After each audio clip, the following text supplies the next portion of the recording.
Alright, hey everybody. We're back at it again. Let's get to it.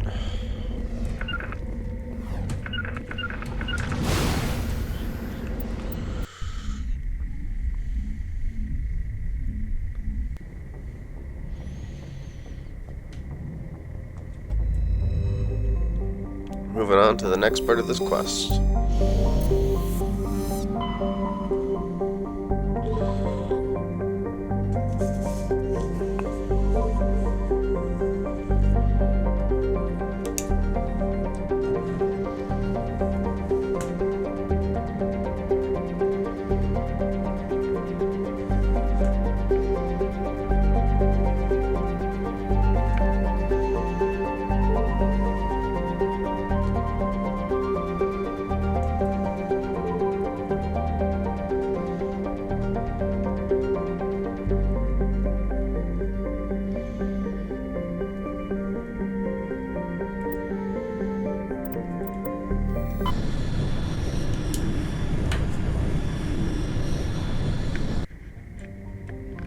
Alright, let's get scanning and reading.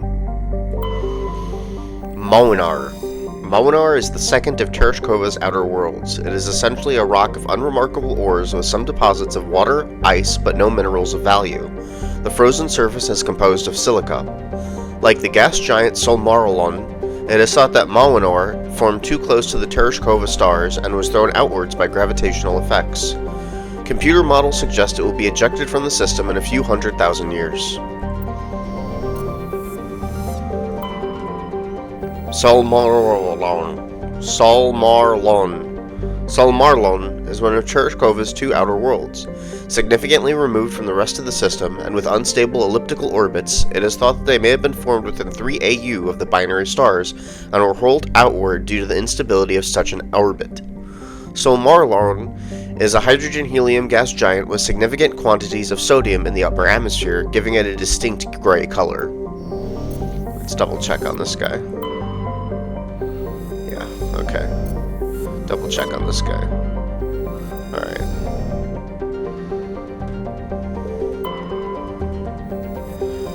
Thegois, however you pronounce it, is a terrestrial world with an atmosphere of chlorine and krypton. The surface is mainly composed of silicates within deposits of carbon.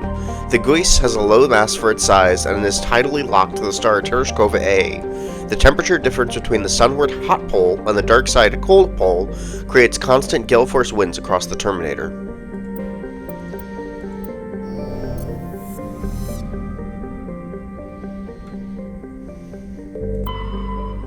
Hunsalra is a small hydrogen-helium gas giant. It has unusually large amounts of nitrogen in the upper atmosphere, which glow purple when ionized by the solar wind.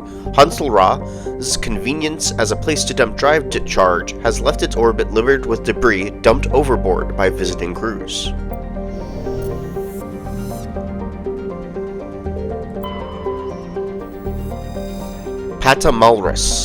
Patamalris's atmosphere is very similar to Venus in terms of pressure and temperature. Unlike Venus, however, Patamalris's atmosphere has a significant quantity of oxygen, both free and bound in sulfur dioxides. The surface is largely composed of magnesia with deposits of carbon. It is possible, if unlikely, that simple life may be developing on Patamalris. Computer modeling suggests that the powerful solar winds from the Tereshkova stars will blow off Patamalris's atmosphere in a few million years, lowering the temperature on the surface to the -70s. Excuse me. Excuse me. Sorry about that. Let's check for comments.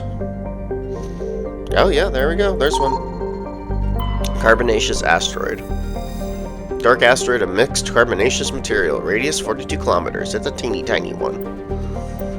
Oh nice! League of One medallion, those are rare. And finally Antibar, which we should be able to land on. We can. Antibar is a cold terrestrial world with an atmosphere of methane and argon. Its frozen surface is mainly composed of iron with deposits of magnesium. The world has been noted as a possible target for long-term terraforming. If the atmosphere could be increased to the thickness of Earth's, the global average temperature would rise by 10 degrees Celsius. Antibar's combination of low temperatures, high-speed surface winds, and low visibility make it dangerous to explore on foot.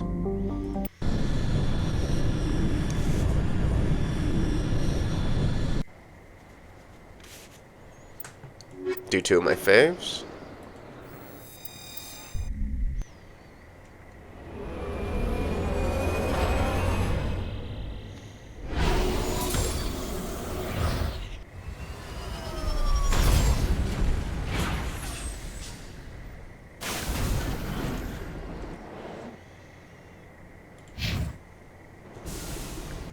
I wonder if there's anything in that direction.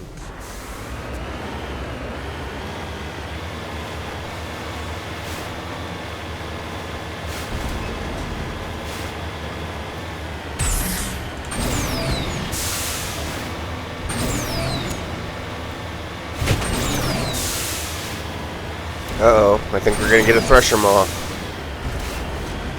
Yep.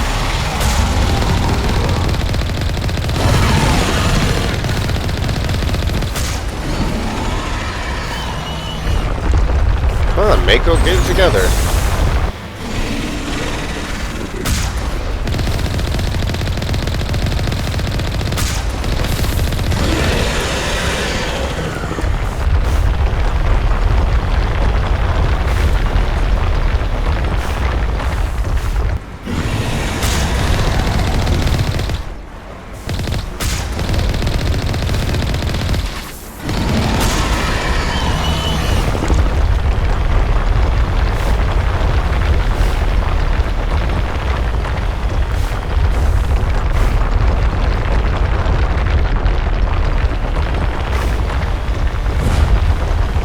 Ouch.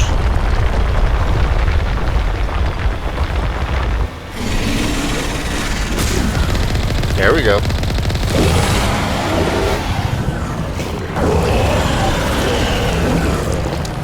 Thank you. Turn slower, please.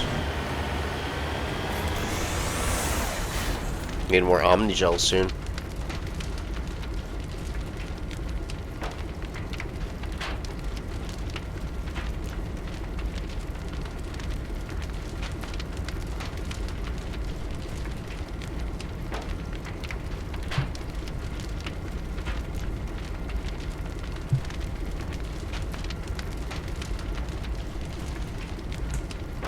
Huh, thought it would have repaired more.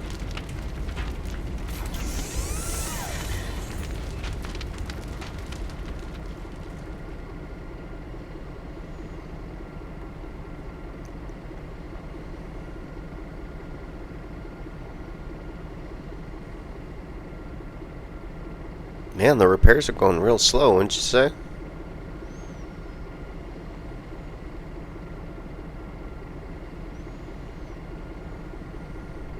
That should be good enough, though.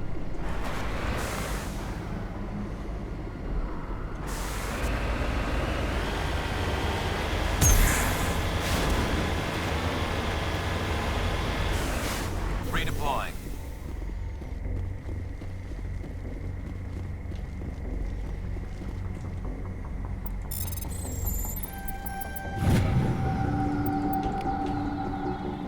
Codex entry. Protheans data disks. Despite all the evidence confirming the existence of the Protheans, little is known about their culture and society. From time to time, dig sites will yield new clues, but after 50,000 years of decay, little of value is unearthed. Recent research has focused on the discovery of Prothean data disks. On their own, they are frail and rarely found in one piece. Occasionally, however, an intact disk will be discovered within a console or a reading device. To date, over 3 dozen disks have been recovered, and a few of those have been restored to the point where researchers can begin analyzing them. Though it may be some time before scientists discover a way to transfer the data off the disks, they are currently considered the most tangible leads for learning more about Prothean culture.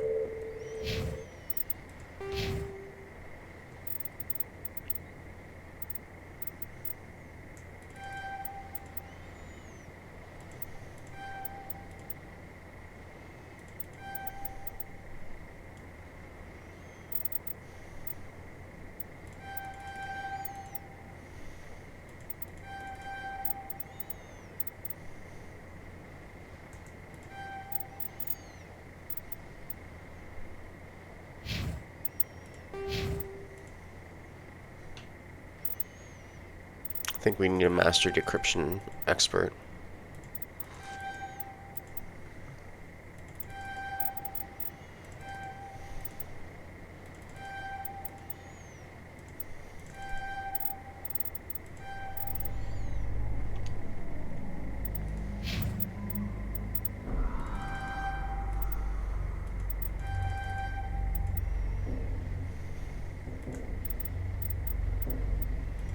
There we go.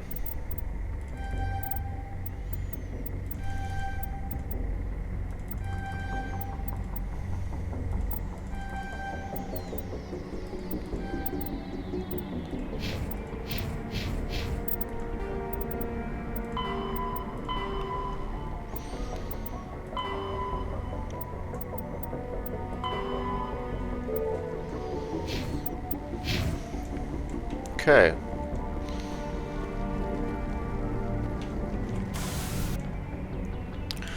What we're gonna do is we're gonna bypass it that way. See if there's any mineral resources we can scavenge up. Ah!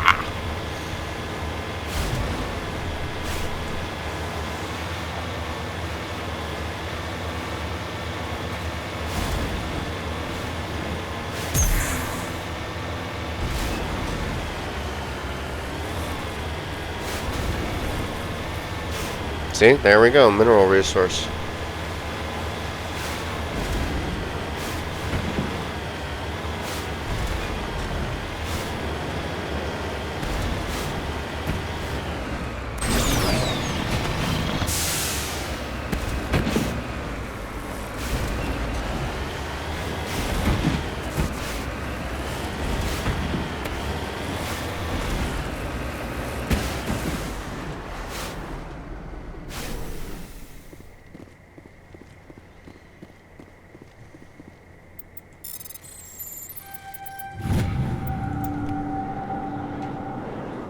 Just lead the way.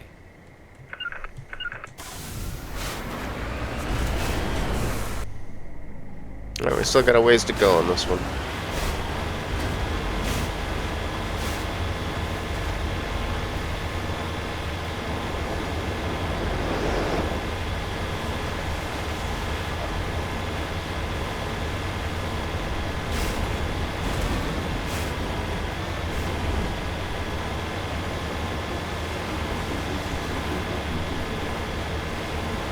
Oh, there we go, another mineral. Exactly why I'm doing this.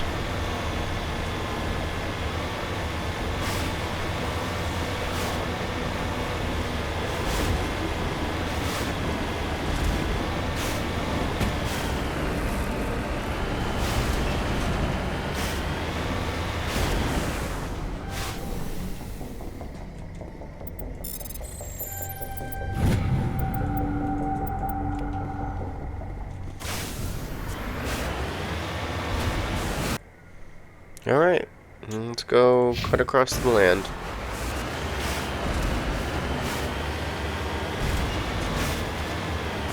You know what, let me do something real quick.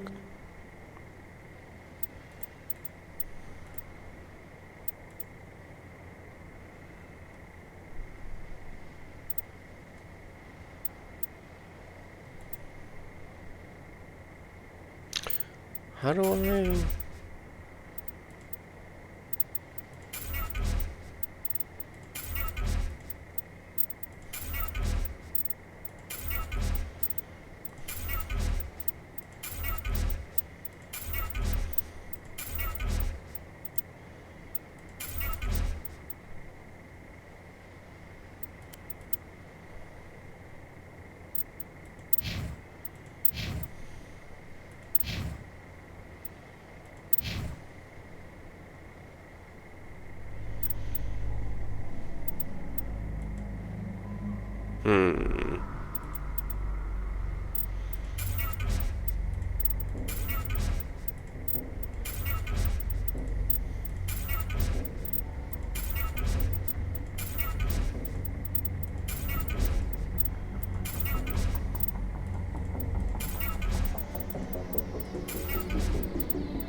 I think he can take the hit.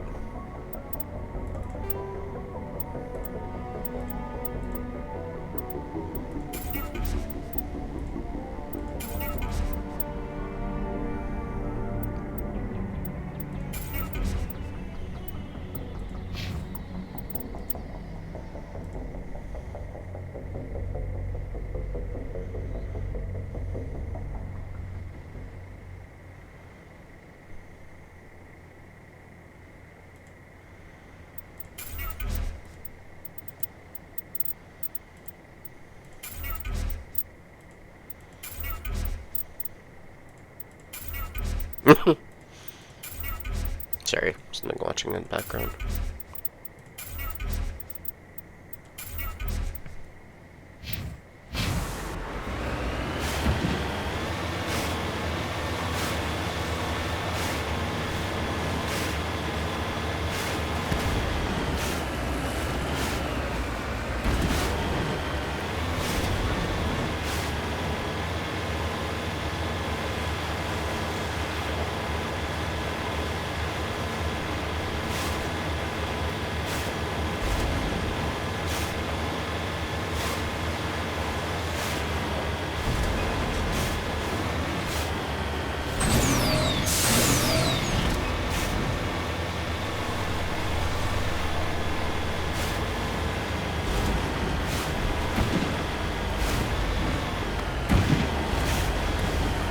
Oh wait, let's see if this works now.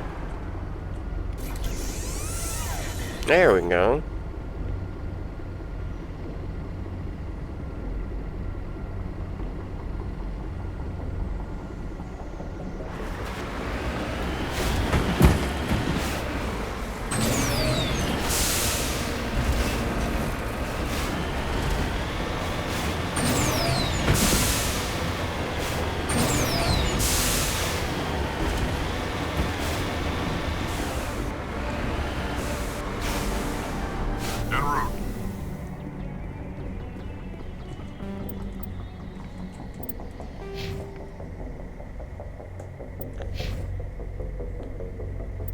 I don't even have anyone who has an electronic skill, go figure.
Oh, there's only one outpost left, okay. Let's just track over here to make sure there's no minerals or materials that we're missing.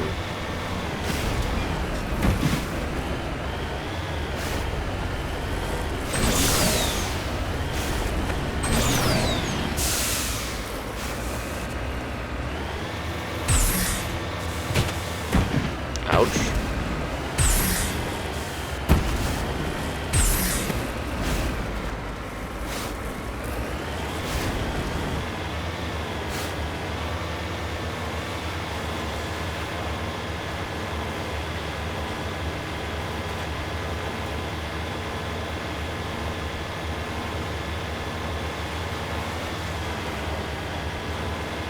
Oh, there it is. Mineral resource.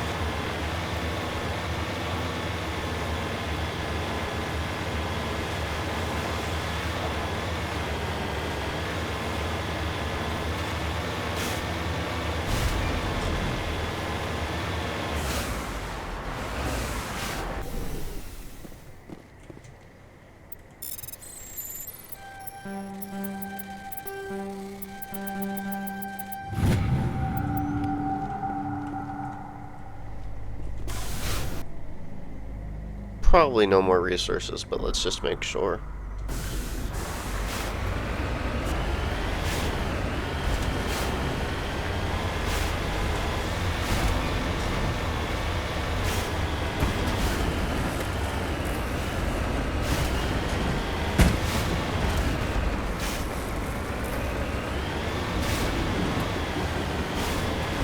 Alright, looks like that's about it.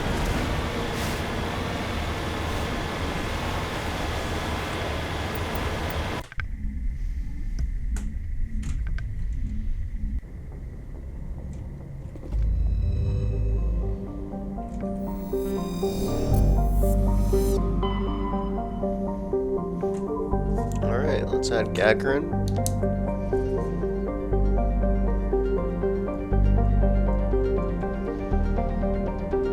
And we'll double check on Vamshi before it ends. So I know I've done Hong and Tereshkova. Let's hit Gagarin.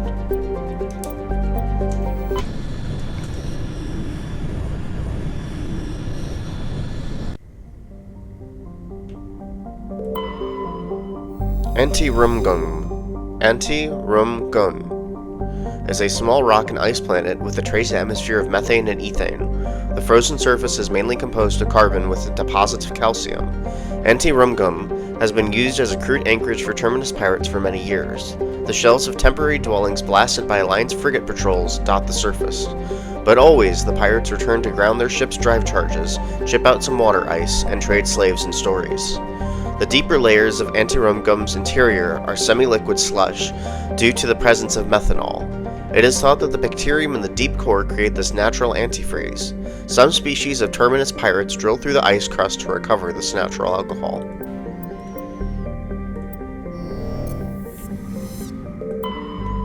Sogelrus. Sogelrus is a small terrestrial planet with a thin atmosphere of nitrogen and argon. The frigid surface is mainly composed of water ice, which can be plainly seen in the bottoms of recent craters. The dark coloration of the surface is caused by a carbon and ferrous material pushed up from the denser core by cryovolcanic processes.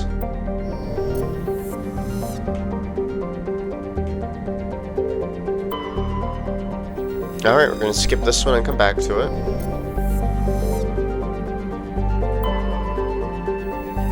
Prestia. Prestia is a relatively small hydrogen-helium gas giant with large amounts of hydrocarbons in the middle layers of the atmosphere. When the Krogan rebellions ended 3 millennia ago, the Turian chief of naval operations, a distinguished soldier named Mirakuri, declared his immediate retirement. He disappeared into what was then the uncharted territory. It was only 200 years later that his ship was found on the surface of Prestia's largest moon. It had landed gently and been deliberately shut down. Of Admiral Mirakuri, however, no trace was ever found. Junthor. Junthor is a large terrestrial planet with a thick atmosphere of carbon dioxide and chlorine. The surface is mainly composed of aluminum with deposits of nickel. Surveyors found the ruins of a technical civilization near the equator, evidently the colony of an ancient spacefaring race. The ruins had subsided to almost nothing, merely wind-hollowed husks of arcologies and other megastructures. In the center of the ruins was a single column whose inscriptions defied translation for several centuries. When Asari linguists finally managed a translation, the elaborate relief carving merely said, "Walk amongst these works and know our greatness." The crude scratches on the base of the reverse side said, "Monsters from the Id."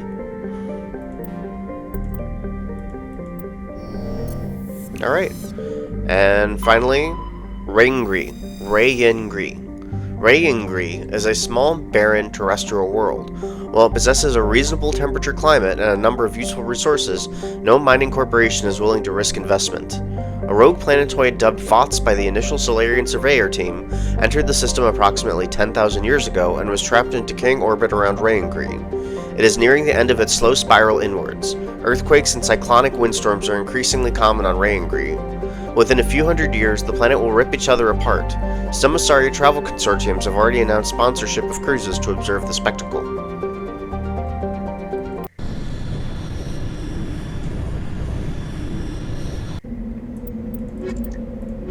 Let's take Tali and Garrus this time.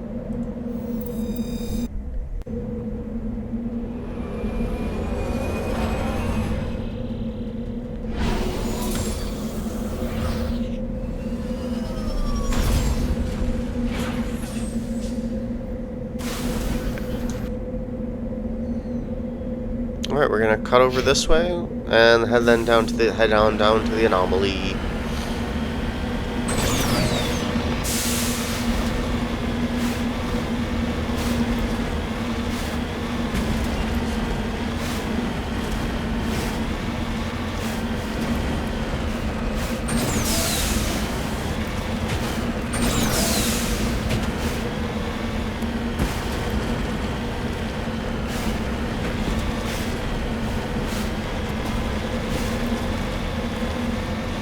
look, is that... Yep, that's not on the map. Which is why we do this.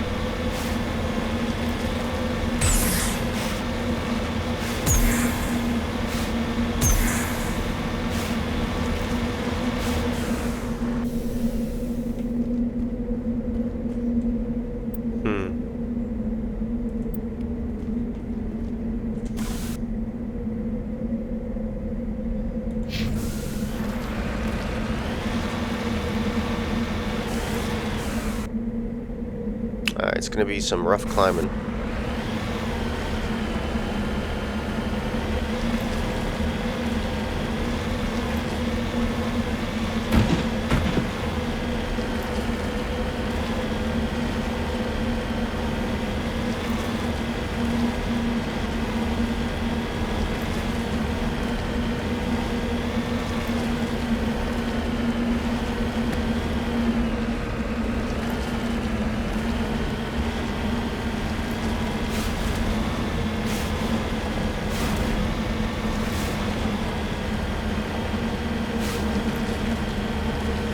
Oh, this is the mining base.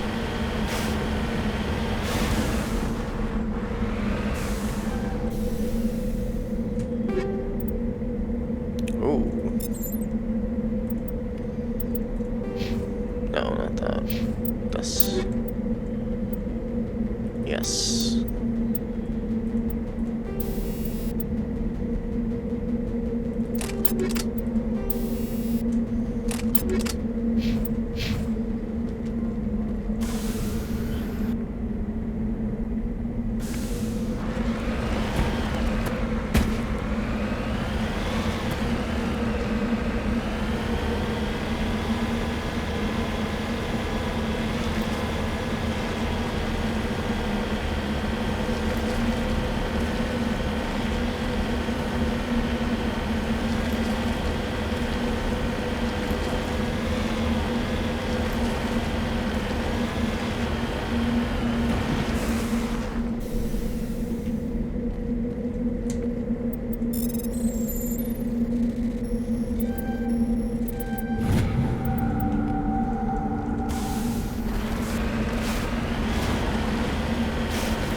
Another League of One medallion? No way.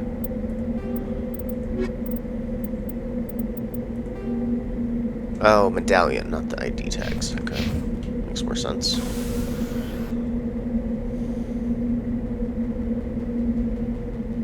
Overrun research outposts.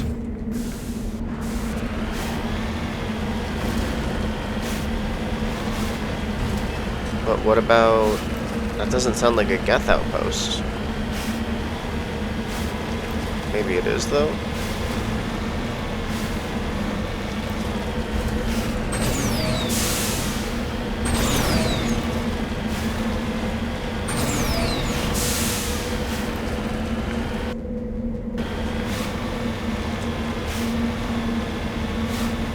Oh, there it is. Okay.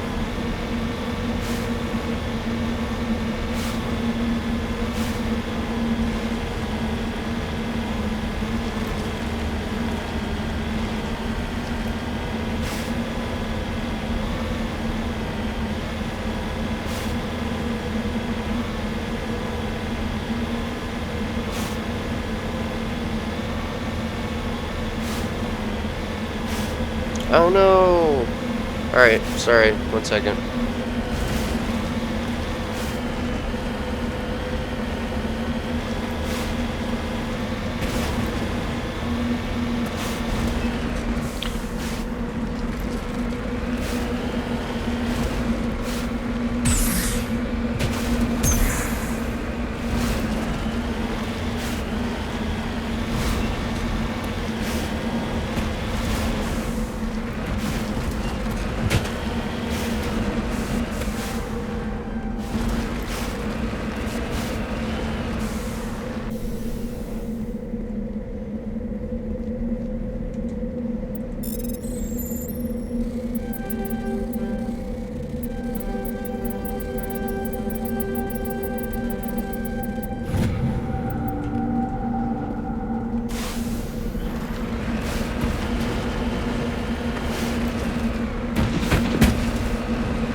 There we go.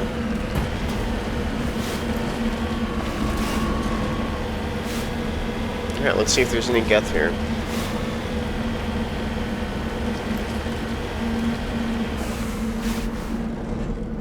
Doesn't look like it.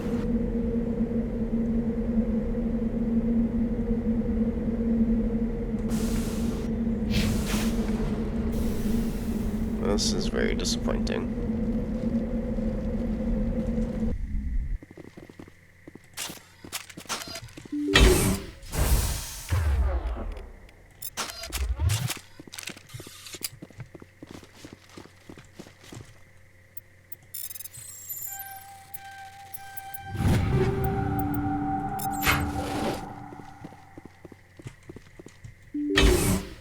So much for this one. Needed this one too. Take cover!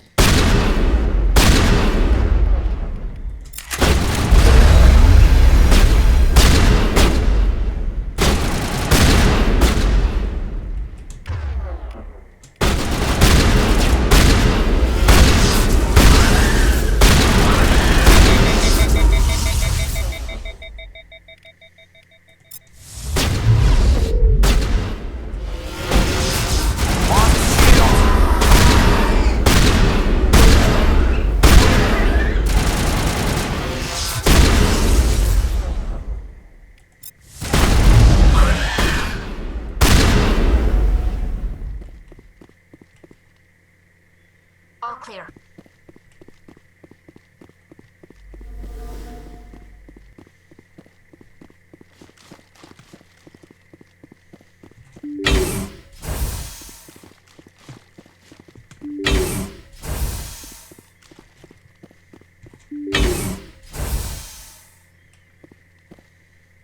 Now it gets fun.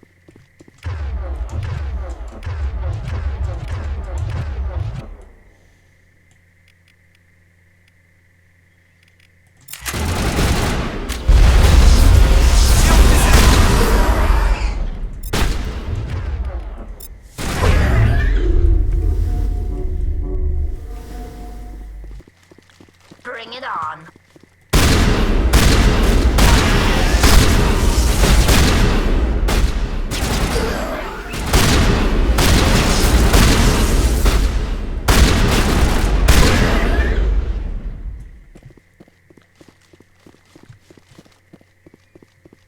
Okay, so where's the Geth?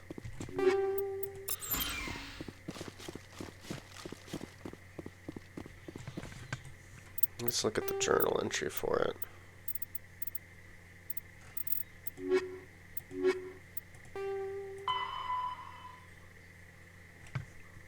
And right now I'm in the Gagarin. There should be one here.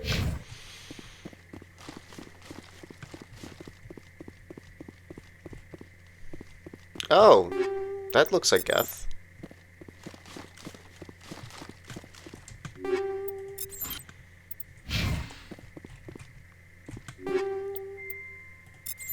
Ooh, let's upgrade Garrus.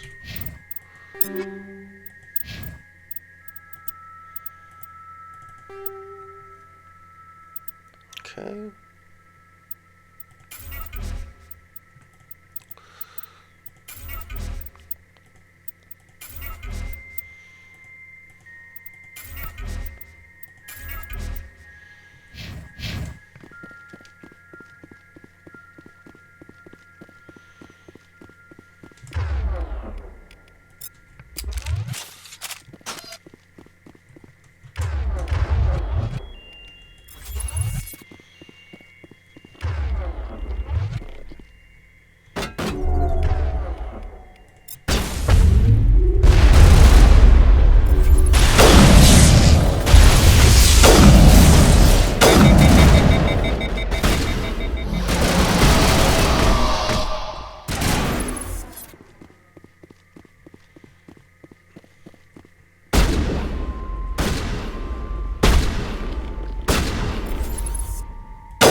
secured.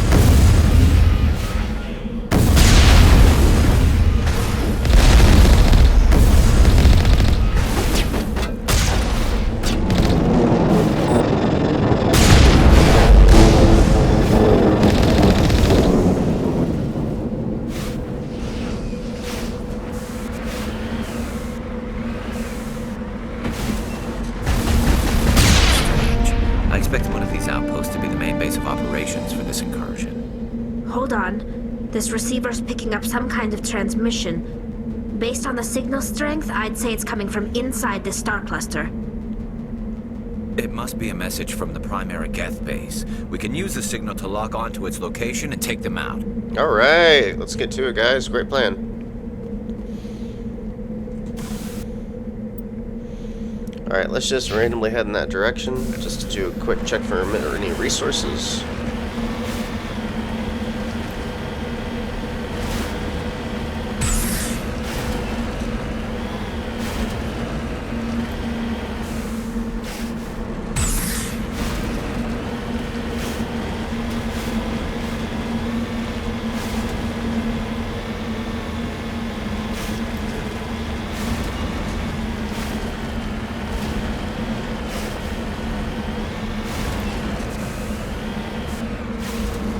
I don't think we're going to find anything, but...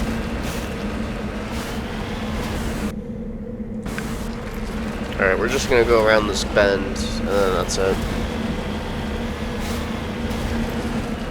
Yeah. Alright.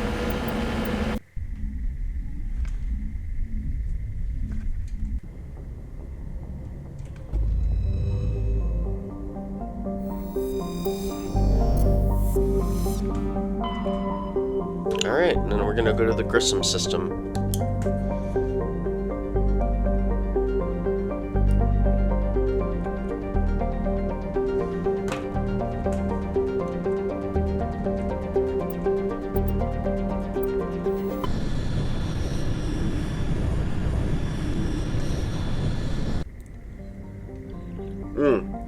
Let's check the asteroid belts.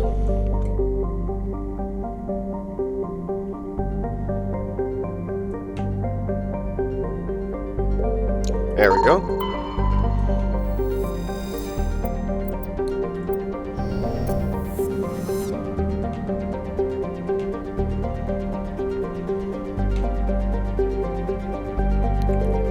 Oh, that's what that is.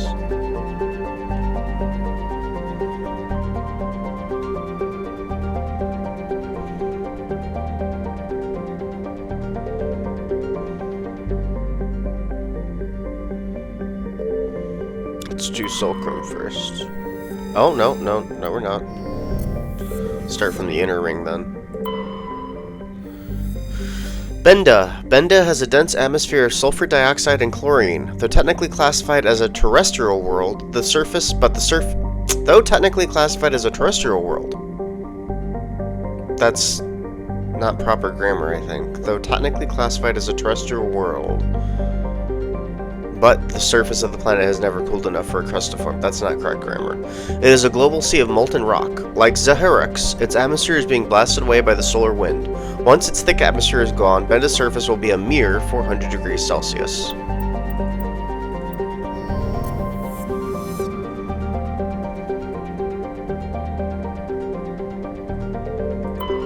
Zaharix.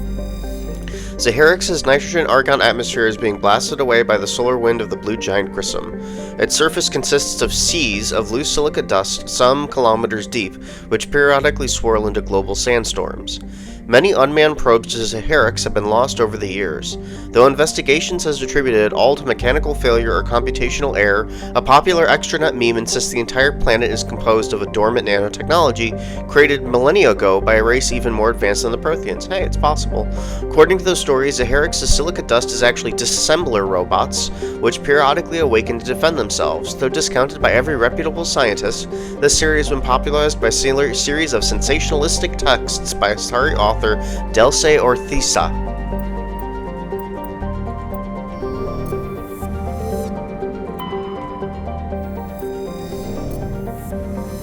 Okay, let's do Natsanban.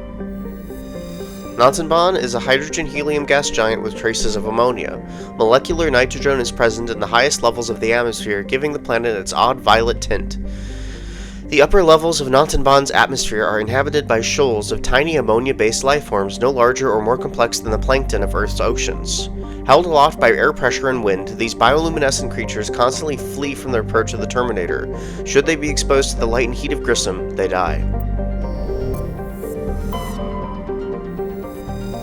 Solcrum. Solcrum is the largest moon of the gas giant Natsanban. It has a trace atmosphere of krypton and xenon. The crust is composed of various metals with deposits of sodium.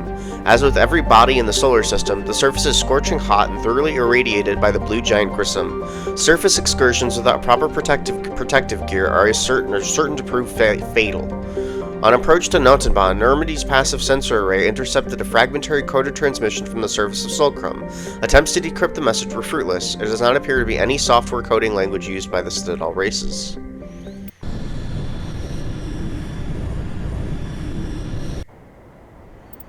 Let's take Tali and Garrus.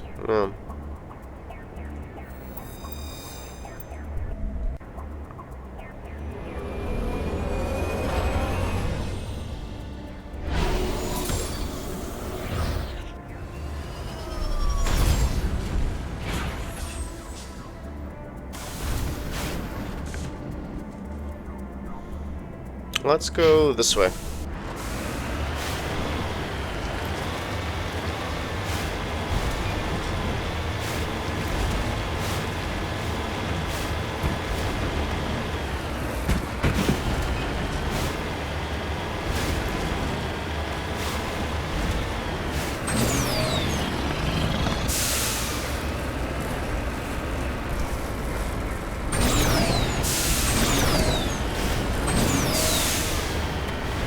Alright, doesn't look like we're gonna get anything good. So we're just gonna go over that ridge and then continue on.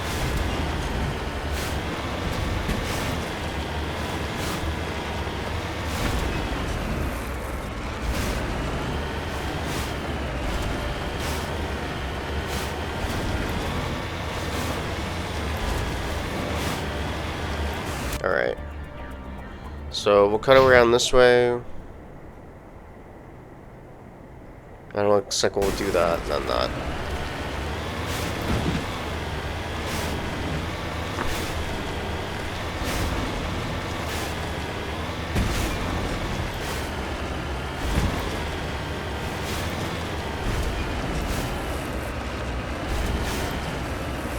Oh, mineral.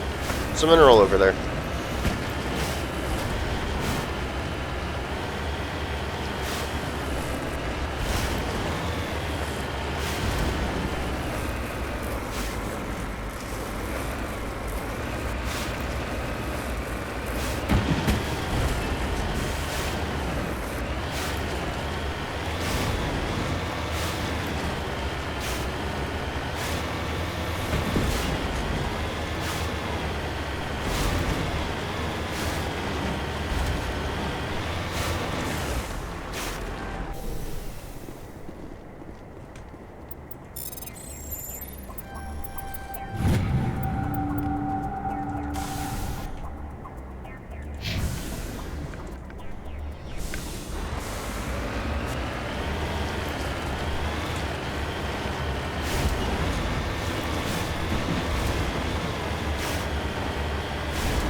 Another mineral, nice.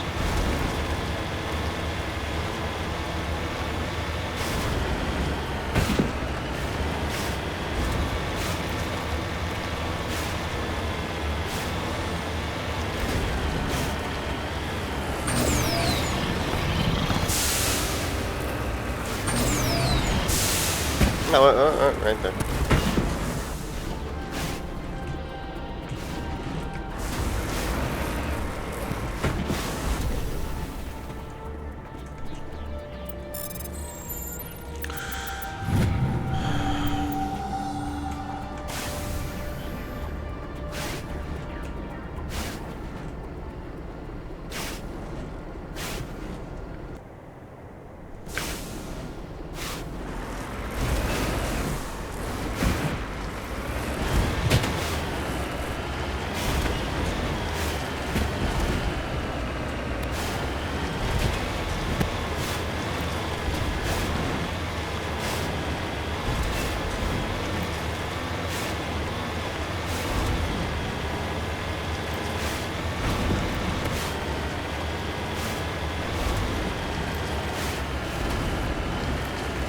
Oh, there we go.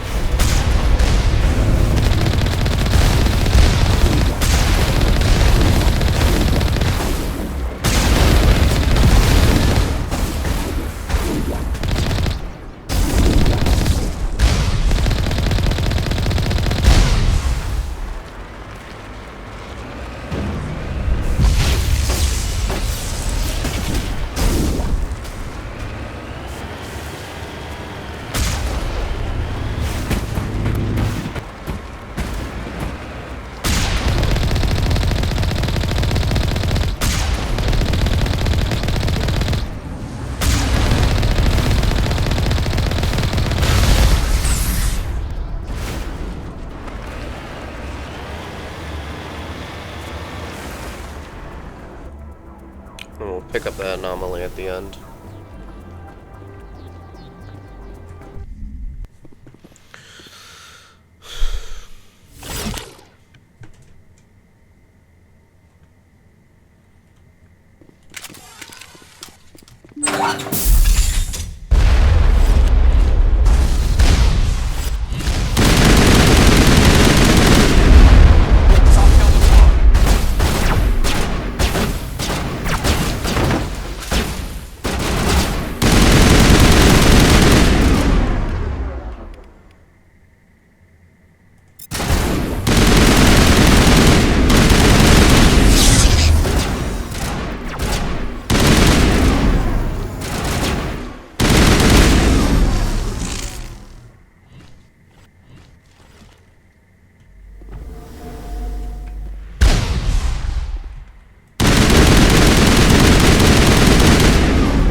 Yeah, there we go.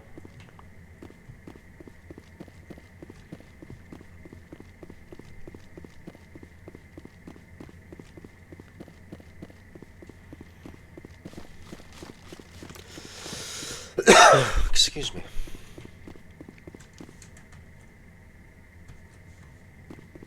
Downstairs.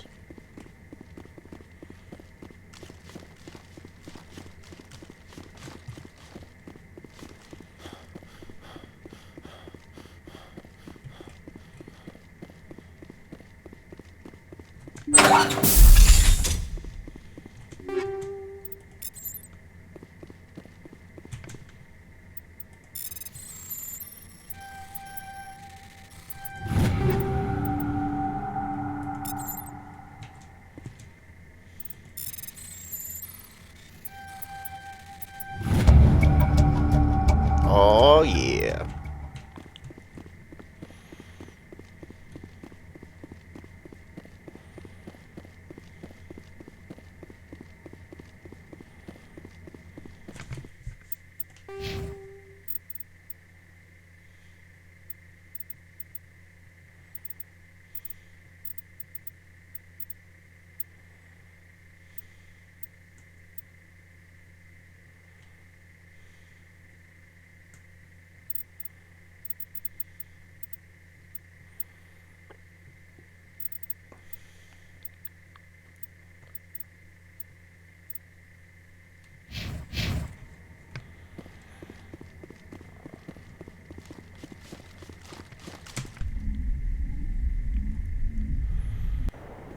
Okay. Oh, wait, we're not done. That's right.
On my way.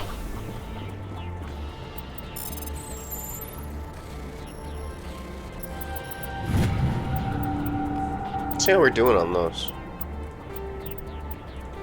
4 out of 10, 1 out of 7, 4 out of 13.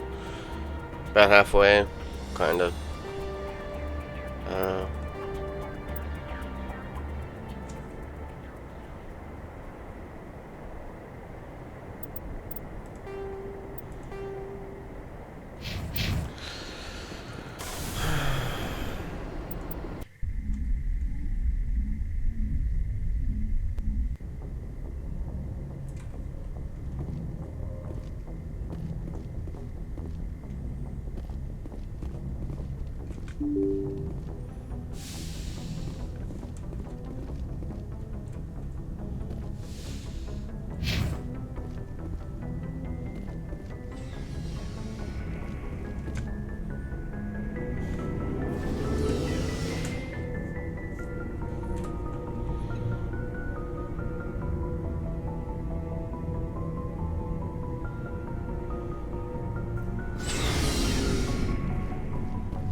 Shepard, I need to talk to you.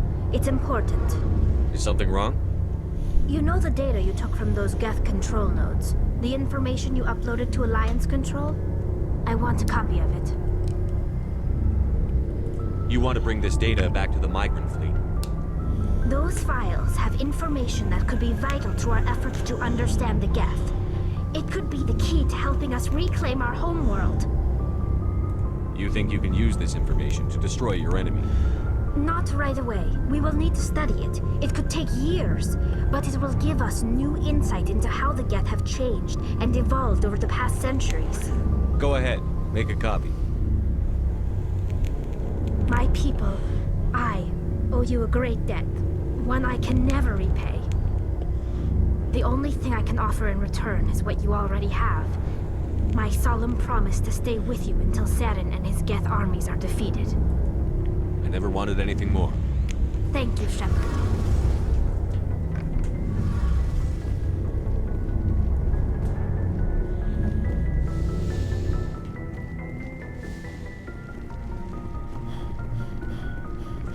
So, we've got Saren on the run. It won't be long now. Saren's good, but I'm better. Good. He's rotten. To the core. I could tell as soon as I met him. Why didn't you tell me this sooner? I would have if I thought it was important. I'll decide what's important. Oh, Tell me This who was a you- while ago. A bunch of mercs were bragging about a job out near the edges of the Terminus systems. They said it paid well and the boss was never around to ride them. They said he was looking for more men, too. So I checked it out. I didn't know Saren was openly recruiting mercs. It wasn't that open, and he only showed his face once. We'd been raiding ships in the area for months when we took out this massive cargo freighter. Our biggest haul yet. I was on board checking bodies for valuables, looking for some extra credits. That's when I saw him. What did Saren want with the ship? I don't know what he wanted. He was just moving through the ship, watching. A couple of the mercs called him by name, but he never spoke to them. Never spoke to anyone. I had a really bad feeling about him, so I got the hell out. Didn't even wait to get paid. What kind of cargo was the freighter carrying? What was Saren after? I don't know. All I saw on that ship was food and medical supplies. There were some basic weapons, but nothing big. If there was anything of value on that ship, I didn't see it. That's why I didn't mention it sooner. Whose ship was it? It was a Volus trading vessel. Big one. Lots of guards. But they were no match for us. That's the only time you saw him? Yeah. Didn't even know who he was. Still wouldn't if I hadn't joined up with you. But my instincts were right. Every other merc on that mission turned up dead within a week. Every damn one. So long, Rex. Shepard. Commander, you have a minute to talk? I keep an open door policy. If you have any concerns, lay them on me. All right. I know things are different with Oh Normandy. my gosh, but, more racism. I'm concerned about the aliens, Vicarian and Rex. With all due respect, Commander, should they have full access to the ship? You don't trust their motives because they're not human. This is the most advanced ship in the Alliance Navy. I don't think we should give them free rein to poke around the vital systems. Engines, sensors, weapons. You don't trust the Alliance's allies? I'm not sure I'd call the Council races allies. Oh, Ashley. We, humanity, I mean, have to learn to rely on ourselves. Standing up for ourselves doesn't mean standing alone. I don't think we should turn down allies. I just think we shouldn't bet everything on them staying allies. As noble as the council members seem now, if their backs are against the wall, they'll abandon us. You've got a pessimistic view of the universe, Williams. A pessimist is what an optimist calls a realist. Look, if you're fighting a bear and the only way for you to survive is to sick your dog on it and run, you'll do it. As much as you love your dog, it isn't human. It's not racism, not really. Members of their species will always be more important to them than humans are. These seem like deeply held beliefs, Williams. What made you think this way? My family's defended the Alliance since it was founded. My father, grandfather, great-grandmother, they all picked up a rifle and swore the oath of service. I guess we just tend to think of Earth's interests as our own. It doesn't sound like you've worked with aliens before. No, sir. Mainly I've been groundside, part of the surface garrison forces.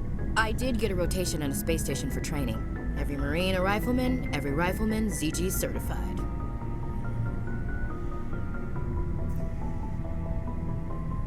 That's odd. Your record is spotless and your technical scores are exemplary. You should be serving with the fleet. Anyway, that's why I haven't served with many aliens, Commander. I never knew my family. Grew up an orphan on Earth. Anybody in your family I'd have heard of? Couldn't say, Commander. So why are you out here? Just trying to get away from Earth? No. The future of humanity is out here. There's so much we haven't seen yet. Yeah. I still remember my first field exercise on Titan. When we hit mud, the reality hit me. I'm the first person who ever stood here. Then my drill instructor kicked me in the ass. I went face first into the muck. He spent the next 5 minutes chewing me out for gold breaking. Don't tell me you had Gunny Ellison. He's the only one I know who uses that word to describe shirking duty. Oh, Lord. You went to the Makapog boot camp, too? Yeah. Gunny Ellison's still reaming out recruits down there. Kicking ass and using words like inveigle and pusillanimous. Ooh, good words. I'm so tempted. I'm so tempted. What's the worst that can happen? I expect you to keep your family politics to yourself, Chief. Oh This mission no! will My be problems difficult for being enough without you picking fights racist. with aliens. Aye, aye, Commander. How are we doing? Are we What's your okay? opinion on the last mission? Kinda wish you'd got there sooner. No offense. Oh, I yep, appreciate the yep. rescue We're still on that one. If I Okay, know we've done that one. We've done it. I'll make sure it doesn't happen again. Do you have a I'm few sorry, minutes? Commander. Okay. I wouldn't mind- Alright, goodbye. Dismissed, Chief. Sir. Codex. Human diplomatic relations. Humanity has encountered many galactic species. Wars have been few, but mistrust is rife. Politically, the Alliance is a peaceful trade partner of the Turians. As a practical matter, however, there is simmering antagonism and bigotry between both populations over the First Contact War of 2157. The Alliance enjoys good relations with the Asari, though many privately believe the matriarchs are aristocratic and overcautious. The humans know better than to unconditionally trust any Solarian. Their shared reckless ways to make them natural allies against the conservative Turians and Asari. The Krogan have no unified government, but individuals are generally treated as potential criminals, a reputation most Krogan enjoy living down to. The Alliance has no formal contact with the Quarians. Their migrant fleet has not yet passed through any human-settled systems. The Batarians are rivals for control of the Skyllian Verge. They severed their treaties with the Citadel to prosecute a colonial conflict against the Alliance. Officially, there is no war, but neither is there any peace.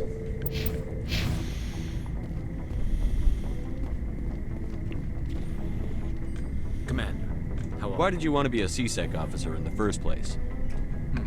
That's a good question. There were several reasons, I guess. Like what? Probably the same as most officers. I wanted to fight injustice, wanted to help people. I guess my father had something to do with it too. He was CSEC, one of the best. I grew up hearing about his accomplishments or seeing his picture on the vids after a big arrest. He's taking my resignation pretty hard. That's tough. But you'd think he'd be impressed you're going after Saren. My father's a CSEC man to the bone. Do things right or don't do them at all, he says. He thinks I'm being too rash, too impatient. He's worried I'll become just like Saren. He actually talked me out of becoming a Spectre when I was younger, for the same reasons. You were asked to be a Spectre? Well, I was targeted as a possible Spectre candidate, me and about 1,000 other Turian military recruits. I could have received special training, but my father didn't like it. He despises the Spectres. He hates the idea of someone having unlimited power with no accountability. He wouldn't like you, Commander. No offense. I suppose I can understand his concern. You can. But Saren's not going to play by our rules, CSEC's rules. If you want to nail Saren, you need to send someone who isn't restricted by policies and procedures. Just because you can break the rules doesn't mean you should. I don't need to stoop to Saren's level to stop him. And neither do you, Garrus. I see what you mean, but I'll think about it. Thanks, Commander. Oh, another Codex entry.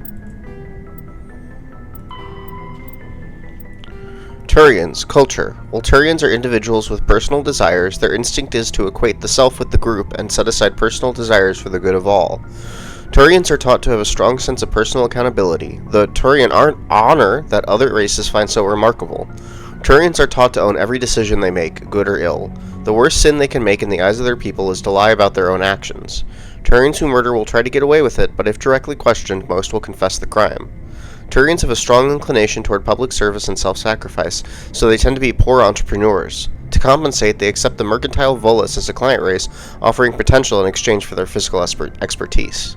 The Turian military is the center of their society. It is not just an armed force, it is an all-encompassing public works organization.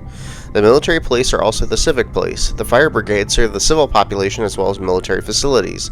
The Corps of Engineers build and maintain spaceports, schools, water purification plants, and power stations. The Merchant Marine ensures that all worlds get needed resources. Turians, military doctrine. Although they lack the brutality of the Krogan, the skill of the Asari, and the virtuosity of the humans, the Turian military has formidable discipline. Officers and NCOs are lifers with years of field experience. Enlisted personnel are thoroughly trained and stay calm under fire. Turian units don't break. Even if their entire line collapses, they fall back in order, setting ambushes as they go. A popular saying holds, you'll only see a Turian's back once he's already dead. Boot camp begins on the 15th birthday. Soldiers receive a year of training before being assigned to a field unit. Officers train for even longer. Most serve until the age of 30, at which point they become part of the reserves. Even if they suffer injuries preventing frontline service, most do support work behind the lines. Biotics are uncommon. While admired for their exacting skills, biotics' motives are not always fully trusted by the common soldier. The Turians prefer to assign their biotics to specialist teams called cabals. Command and control is decentralized and flexible. Individual squads can call for artillery and air support. They make extensive use of combat drones for light duties and practice combined arms. Infantry operates with armor, supported by overhead gunships. Strategically, they are methodical and patient and dislike risky operations. Tradition is important. Each legion has a full-time staff of historians who chronicle its battle honors in detail. The oldest have records dating back to the Turian Iron Age. If a legion is destroyed in battle, it is reconstituted rather than replaced. The Turians recruit auxiliary units from conquered or absorbed minor races. Auxiliaries are generally light infantry or armored cavalry units that screen and support the main Turian formations. At the conclusion of their service in the auxiliaries, recruits are granted Turian citizenship.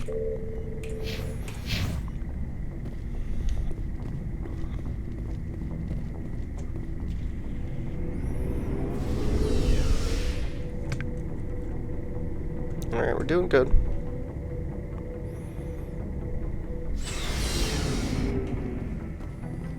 Check in with Kaidan, and then we're gonna end this video.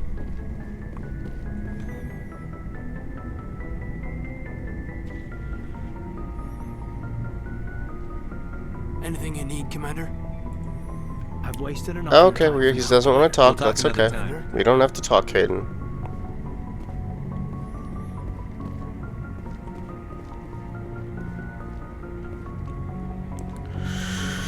Okay, guys. Thanks for joining me, my non-existent audience. Catch you on the next one.